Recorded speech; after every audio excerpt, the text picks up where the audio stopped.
Olá, eu sou o Ranilson de Souza Bezerra e sou professor do Departamento de Bioquímica da Universidade Federal de Pernambuco e eu coordeno um laboratório lá no Departamento de Bioquímica chamado Laboratório de Enzimologia Labens. O projeto Biofábrica de Corais ele nasceu no Labens. Então, esse projeto começou no ano de 2015 com a vinda do pesquisador Rudan para fazer doutorado no nosso laboratório, né? Ele começou como um projeto vinculado a uma linha de pesquisa mais focada em meio ambiente que tem no nosso laboratório. E tivemos nesse meio do caminho patrocínio de algumas instituições, como Fundação Grupo Boticário, WWF, entre outros, Uber também. E estamos agora pensando em mudar o status desse projeto para transformar ele em uma startup que, na nossa visão, vai dar uma visibilidade maior e vai dar um alcance mais global de toda essa tecnologia que foi desenvolvida em nosso laboratório. Eu sou o Rudan Fernandes, eu sou engenheiro de pesca e sempre trabalhei com manejo de peixes ornamentais amazônicos, desde quando eu entrei na graduação no Pará. E em 2015, 2014, eu comecei a sentir uma necessidade de trabalhar com corais e o professor Ranilson aceitou o desafio. Com isso, eu me mudei para o Pernambuco, morava em São Paulo na época, e a gente começou o projeto Biofábrica de Corais, ou pelo menos esboçar o projeto Biofábrica de Corais. E aí a gente teve muita felicidade, acho que talvez alguma coisa que não se explica, de ter uma pessoa no grupo do laboratório, chamado Roberto Miosso, que trabalhava com esponjas do mar, com o objetivo de sintetizar moléculas para aplicação farmacêutica. Como os nossos assuntos tinham aderência, a gente começou a trabalhar junto e fizemos um trabalho muito bom. Era uma equipe muito boa e eu sinto muita saudade do Roberto. E nesse período a gente trabalhou de 2015 até 2016 com cultivo de esponjas e a gente teve um site bem interessante que a maioria a principal tecnologia para cultivar esponjas consiste de cultivá-las penduradas em varais ou estruturas análogas a isso. E a gente, depois de 6 meses trabalhando, a gente verificou que talvez essa não fosse a melhor forma de cultivar, já que era um animal bentônico, um animal que vive no chão. E a gente desenvolveu a nossa primeira patente. E essa primeira patente ela foi o gatilho para o projeto continuar sendo desenvolvido com corais, porque a nossa primeira proposta era fazer uma cola com colágeno de peixe para usar como o fixador do substrato. Então, isso impulsionou a primeira etapa do trabalho, porque já em 2015 a gente estava focado em trabalhar com prototipagem, manufatura avançada, com impressão 3D, e a partir daí a gente aplicou para os corais, o que acho que é um grande diferencial da biofábrica de corais, ter um foco de aplicar tecnologia nossa, focada em economia cíclica. A nossa proposta inicial era pegar a expertise do Labens, que é trabalhar com desenvolvimento de bioprodutos oriundos de resíduo de pescado e aplicar isso para o cultivo ou para o manejo de corais. E aí a gente foi se apaixonando cada vez mais pelo trabalho, entendendo cada vez mais a parte de de conservação, querendo ou não, o nosso grupo ele é muito aplicado, e a gente foi direcionando nossas ações para serem cada vez mais focadas em conservação. Ao mesmo tempo, eu acho que esse assunto foi ficando cada vez mais urgente. Em 2017, não tinha um evento de branqueamento que matou 80% de uma dada espécie de coral no Brasil.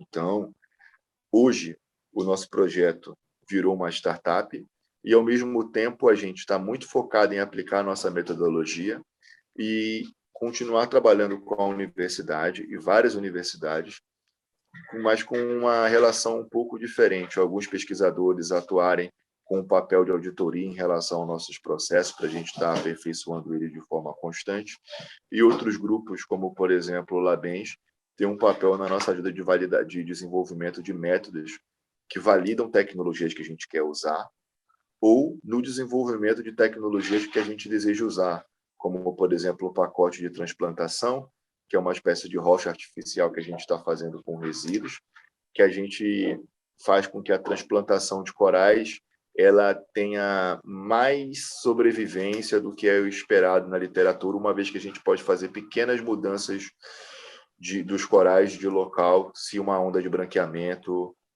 por exemplo, aparecer. Eu acho que o Labens foi o local ideal para um projeto desse surgir, porque na época eu considero que ele foi um pouco disruptivo, a gente teve uma proposta um pouco diferente. Os órgãos de regulamentação também foram muito importantes, porque eles apontaram inúmeros cuidados que nós deveríamos tomar para executar o projeto corretamente. E isso fez com que a gente desenvolvesse muitas patentes, ou muitas patentes não, mas algumas patentes e muitos processos que fossem corrigindo a rota do que era tradicionalmente feito no mundo todo. E uma coisa que eu considero que foi importante no projeto também, desde o início da sua fundação, ele teve um perfil empresarial no sentido de administração. Então, o projeto nasceu com o setor de comunicação, um setor de engenharia e prototipagem, um setor de operações biológicas, pode-se dizer assim, ou de operações de atividade fim, que é o cultivo dos corais, além de vários setores de apoio para a atividade. E isso fez com que cada pessoa focasse naquela atividade que ela tem uma vocação natural. É claro, com interface com os outros setores, mas de forma que possibilitasse com que a gente tivesse nossas atividades aceleradas. Aí o Ranilson pode complementar alguns pontos que ele achar importante. Importante foi a gente ver o nascedor de toda essa ideia, né? E a gente meio que replicar esse modelo para outras linhas de pesquisa do laboratório. Eu acho que agora a gente está evoluindo nesse contexto e a gente está buscando realmente uma espécie de profissionalização da pesquisa, da ciência, né? A gente está focado em propor plataformas de bionegócio, transformar outras ideias dentro do laboratório em produtos que tenham aplicabilidade direta para a sociedade.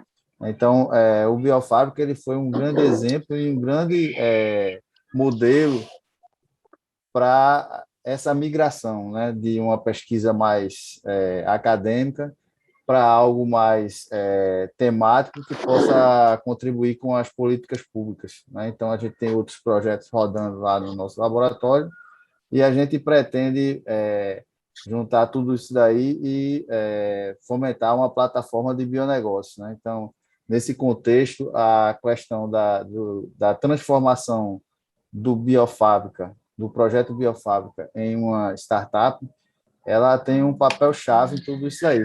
Ela vai ser o modelo para que outros projetos acadêmicos se convertam em empresas que possam trazer respostas mais diretas para a sociedade, atuando em políticas públicas. Isso aí eu acho que é um legado que o projeto Biofábrica está trazendo. Eu acho que é muito interessante e pode ser também um modelo para que outros laboratórios em outras universidades elas possam também seguir essa linha. A importância do nosso trabalho ela está relacionada com o fato que os ecossistemas recifais, os recifes de corais, eles ocupam aproximadamente 1% da superfície do oceano, mas associado a ele está grande parte da biodiversidade marinha. Os recifes de corais servem como berçário para grande quantidade de espécies de peixe. Pode ser considerado também uma fronteira no que tange a área farmacêutica, a área de medicina também, de bioprodutos. Além disso, protege a nossa costa, fornece segurança, né, contra alguns eventos climáticos. Também é um recurso importante para o turismo. Há estimativas que 800 milhões de pessoas dependem diretamente dos recifes de corais, e há estimativas que dizem que mais de 300 bilhões de dólares são gerados anualmente graças aos recifes de corais. Um grande ponto em relação a esse ambiente é que eles estão ameaçados pelos impactos da mudança global. O aumento da temperatura dos oceanos provoca uma doença, uma enfermidade que a gente chama de branqueamento dos corais, onde o simbionte, ou o organismo que mora com o coral, sai do seu corpo, o coral fica exposto à radiação, e quando esse processo é prolongado, o coral morre, e aí aquele ecossistema colapsa, e toda aquela biodiversidade associada a ele vai ficando pobre e vários problemas vão sendo gerados. Alguns lugares turísticos podem diminuir a atividade econômica, a costa pode deixar de ser protegida, e aí você pode ter problema de erosão, entre outros, e tem alguns problemas que a gente nem conhece, como, por exemplo, ficar impossibilitado de ter acesso a uma biomolécula que poderia ser o veículo, ser a substância principal de um remédio. Então, dentro desse contexto da importância dos recifes de corais, a Biofábrica de Corais ela tem a missão de restaurar ou fomentar a resiliência desses ambientes. A gente promove isso, ou a gente se propõe a fazer isso, através da aplicação de uma metodologia que a gente desenvolveu de 2015 para cá, que a gente chama de metodologia Biofábrica de Restauração, onde a gente executa um grupo de atividades dividido em 4 etapas, onde a primeira etapa a gente busca entender as pessoas e o ambiente recifal. Na segunda etapa, a gente desenvolve as tecnologias que a gente vai estar utilizando para estar promovendo a resiliência ou a restauração de um dado ecossistema. Na terceira etapa, a gente faz o compliance para a nossa proposição ela atender as expectativas dos locais onde a gente está. Não adianta a gente chegar lá para trabalhar com a natureza, mas acabar com a dinâmica de toda uma região é um pouco complicado, e o trabalho encontraria a resistência da comunidade. E a quarta etapa é a operação propriamente dita, que aí ela pode se dar, essa operação de restauração, de diferentes formas, dependendo de quem nos contrate. Então, uma empresa, por exemplo, pode nos contratar para fazer um trabalho de mitigação de impacto ambiental, pode nos procurar para fazer ajuste de conduta relacionado com ESG, ou para integrar atividades, por exemplo, com um cluster turístico, ou uma prefeitura, uma autarquia preocupada em promover a sustentabilidade de um dado ambiente. Então, de acordo com a finalidade, a gente pode estar aplicando essa etapa 4.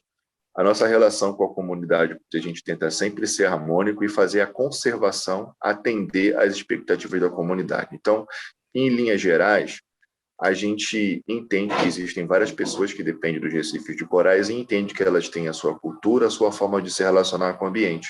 Ao mesmo tempo, não necessariamente essa é a forma adequada ou a ideal.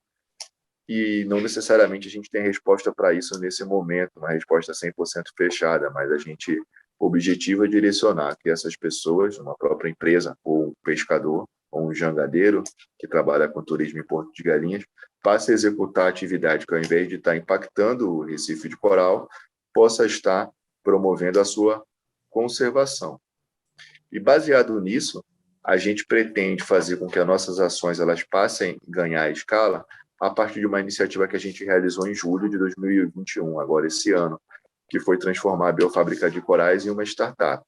Então, nesse momento, a gente está na fase de captação de recursos e prospecção de parceiros para a gente poder estar aplicando a nossa metodologia de coral, a metodologia de restauração de corais, a partir das 4 etapas que a gente falou, dentro da realização de programas, que às vezes pode ser um programa de mapeamento de corais, programa de transplantação, de restauração, de educação, de sensibilização. Isso vai depender de cada realidade.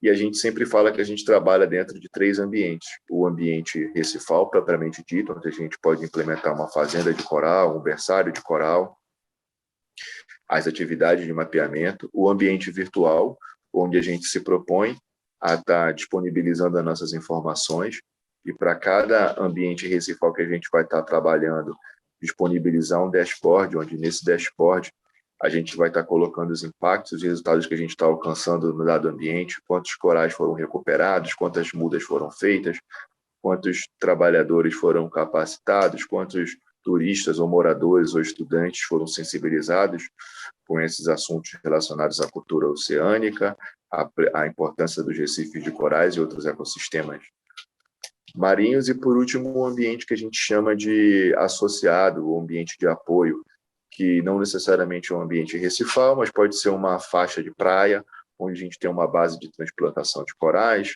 ou onde a gente realiza aulas, oficinas com a comunidade ou com turistas e demais pessoas interessadas em fomentar a preservação recifal. Então, desde 2015 a gente vem trabalhando com essa linha de corais e lá na universidade eu coordeno esse laboratório, o Laboratório de Entomologia Labense, onde a gente trabalha com recursos pesqueiros, né? Então, o principal foco do nosso trabalho lá é o aproveitamento integrado do pescado. Então, dentro do contexto desse projeto de biofábrica, a gente buscou sempre aplicar produtos que são descartados na indústria pesqueira e na pesca, processados dentro do nosso laboratório, e desenvolvemos alguns processos que podem ser aplicados também na recuperação de corais, né? Então, a gente foca em desenvolver esses produtos e utilizar ele de uma forma cíclica na atividade dos corais. E se você analisar do ponto de vista acadêmico, a vinda desse novo modelo, né, a gente meio que migrou de projetos acadêmicos para projetos mais temáticos. Então, isso daí trouxe algo, uma visão mais aplicada da universidade. Então, a gente fugiu um pouco dessa parte acadêmica. A gente pretende dar escala para o projeto, a gente pretende dar escala para a biofábrica de corais através de algumas estratégias. A primeira delas é disponibilizar a nossa metodologia biofábrica de restauração para aplicação em outros ambientes recifais, além de Porto de Galinhas. A gente já tem negociado com algumas prefeituras e com algumas ONGs interessadas em trabalhar com restauração em outras áreas além de Pernambuco.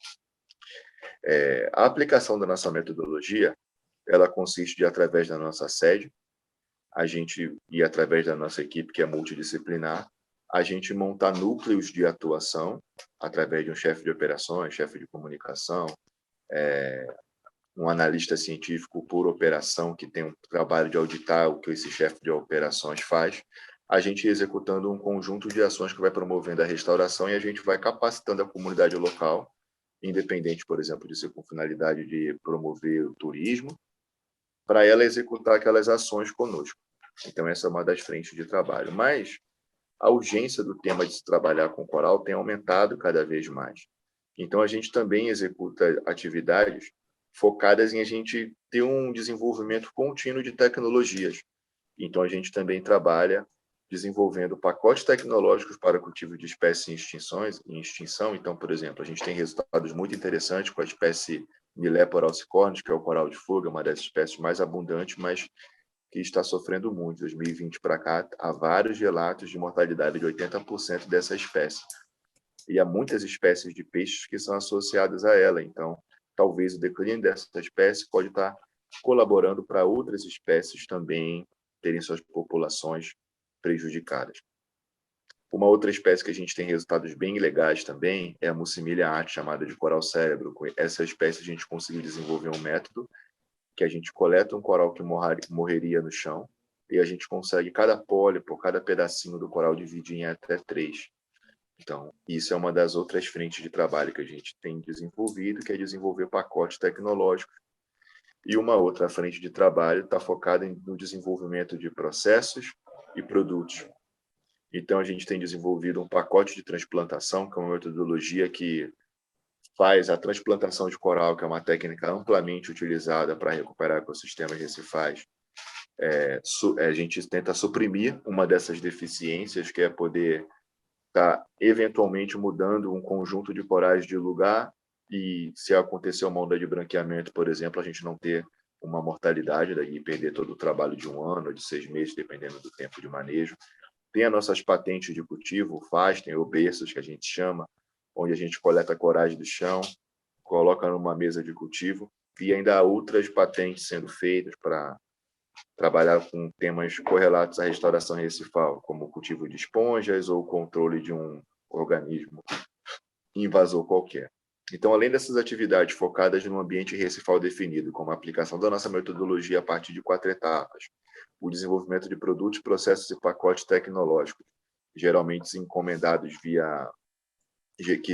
encomendados via uma prestação de serviços, a gente também está focado em desenvolver uma série de abordagens para conseguir nos sustentarmos financeiramente. Então, a gente está desenvolvendo um programa de adoção de corais. Então, quem quiser ou quem tiver interesse de ajudar a gente a implementar esse programa, pode nos procurar. A gente também vai implementar um programa de doação para a gente estar realizando operações específicas.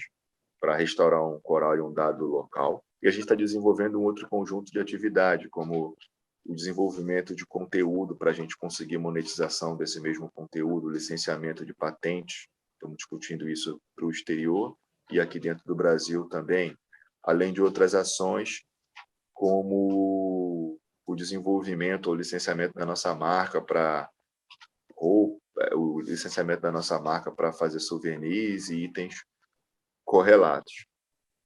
A gente acredita que o nosso trabalho tem um potencial de ganhar muita importância. O branqueamento de corais, que é esse estresse que a gente citou inicialmente, ele tem uma tendência de aumentar. O IPCC mostrou um relatório recentemente em que há uma grande probabilidade de ter uma nova onda de branqueamentos ano que vem. Então, é importante a gente formar uma coalizão para tentar estar promovendo a resiliência em algum desses ambientes. As projeções para os ambientes recifais não são animadoras. Estima-se que até 2050, 90% desse grupo, desse ambiente vai ter colapsado, e tem estimativas que dizem que até 2030, 70% já vai ter colapsado. Então, agora que nós estamos na década do oceano, na década da restauração, a gente precisa se organizar para estar revertendo esse quadro e estar, de certa forma, promovendo uma nova forma da gente estar interagindo com o oceano e, de certa forma, e indiretamente a gente vai estar se ajudando porque vamos estar tendo melhor qualidade de vida e vamos estar promovendo maior sustentabilidade de várias atividades econômicas.